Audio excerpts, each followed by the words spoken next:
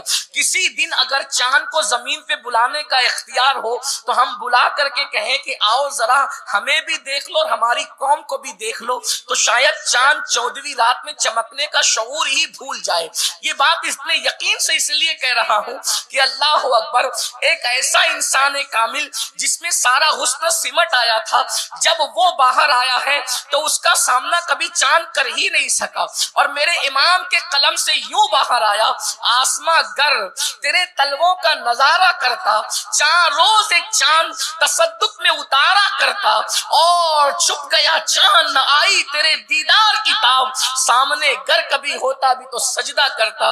وقت نہیں ہے ورنہ میں بتاتا، آج تک لوگ حیران ہیں، انکار بھی کر رہے ہیں کہ انگلی کے اشارے سے چاند ٹکڑے کیسے ہوتا ہے۔ میں نے کہا انگلی کے اشارے سے چاند ٹکڑے ضرور ہوتا ہے، لیکن اس کے لیے کوئی خوبصورت انگلی چاہیے، خوبصورت انگلی چاہیے، اس لیے کہ جو کام تلوار نہیں کرتی وہ کام حسن کر جاتا ہے۔ تو کہا وہ کیسے؟ کہا وہ اس طرح سے کہ جب کوئی اندیکھی چیز کو دیکھ لے، تصور کے خلاف، تخیل کے خلاف، فطرت کے خلاف، جب کوئی کسی کو چیز کو دیکھ لے تو اس کا کلیجہ پھٹ جاتا ہے۔ مثال کے طور پر اگر کوئی بندہ اچانک ایکسیڈنٹ کو دیکھے تو اس کا کلیجہ پھٹ جاتا ہے۔ بہت سارے لوگ ہیں جن کے کلیجے پھٹے ہیں، پھٹ جاتے ہیں، کوئی زور سے چلائے اس کا کلیجہ پھٹ جاتا ہے، ایسا ہوتا ہے۔ تو اللہ اکبر، تو چاند کو اللہ کے رسول نے زمین پہ کھڑے ہو کر اشارہ کیا تو کس طرح؟ حضور کا ناخن چاند کی طرف تھا، چاند نے توجہ سے ناخن مصطفیٰ کا حسن دیکھا، اس حسن کا حال یہ تھا کہ اس حسن کی تاب نہ لا کر چاند کا سینہ شک ہو گیا۔ حسن مصطفیٰ جان رحمت کے ناخن کی تاب نہ لا سکا۔ بتائیں تو صحیح، یہ انسان کامل کا حسن ہے۔ اتنا حسن تو قدرت نے کسی کو دیا نہیں، لیکن اس کی خیرات ضرور عطا کی گئی ہے۔ میرے امام ایک مقام پر فرماتے دندان و لبو زلف رخ شاہ کے فدائی ہے، در عدن لال یمن مشک ختن پھول۔ بہرحال ابھی حسن کی بات چل رہی تھی، ایک بات میں آپ سے عرض کروں، کالی چمڑی اور سفید چمڑی معیار حسن نہیں۔ ہارون رشید کے دربار میں ایک مرتبہ دو کنیزوں کا مناظرہ کروایا۔ ہارون رشید بھی اپنی طبیعت کا آدمی تھا، وہ اپنی طبیعت سے جو چاہتا کرتا بادشاہ تھا۔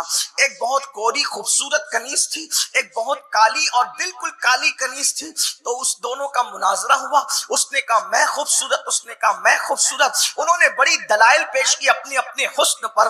پہلی بات آپ کو بتاؤں، جو حسین ہوتا ہے وہ اپنے آپ کو حسین کہتا ہی نہیں ہے۔ بیدم شاہ وارسی نے کہا تھا کہ اپنی ہستی کا گر حسن نمایاں ہو جائے، انسان اپنے انوار پہ شیدا ہو جائے۔ اللہ اکبر، جس وقت حسن انسان کی ہستی کا خود پر نمایاں ہوگا، انسان کو اپنے آپ سے پیار ہوگا۔ دراصل ہم دوسروں کو دیکھنے میں اتنے مصروف ہو گئے کہ خود کو دیکھنے کی فرصت نہیں ہے۔ بہرحال انہوں نے اپنے اپنے حسن کی تعریف کی۔